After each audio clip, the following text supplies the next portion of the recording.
Hello and welcome to your daily news and information update. Today's topic, the WTO blocking U.S. policy. One initiative which is near and dear to the Democrats in the U.S. is improving America's environment. Human-induced climate change was given particular importance by the Obama team during its campaign. But early in his first year, President Barack Obama already seems to be slipping from his stance. In June, the White House used its considerable political might to criticize a rudimentary border tax provision which penalizes countries for not meeting the U.S.'s own environmental standards. Nonprofit group Public Citizen put together its own analysis of the president's decision and came away with the conclusion that the World Trade Organization had a hand in swaying Washington.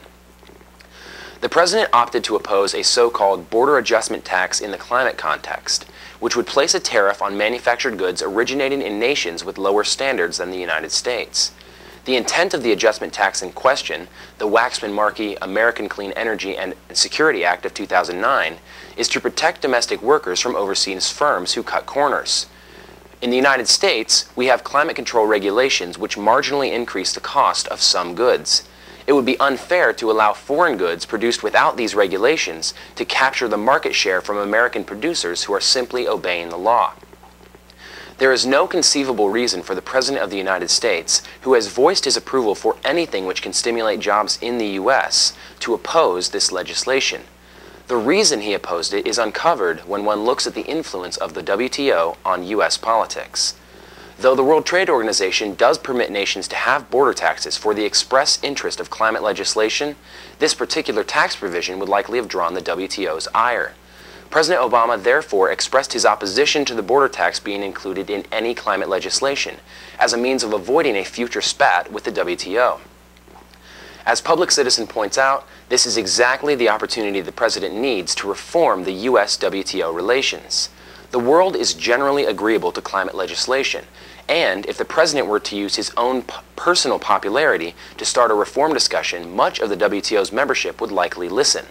Instead, in his constant pursuit of building coalitions, the president chose the side which requires the least initiative. President Obama has already accomplished a great deal in refurbishing the lost luster caused by the Bush administration. But at some point, he must take a controversial stand. Many pundits have said that he is biding his time before taking a truly groundbreaking issue, but the United States cannot afford to wait.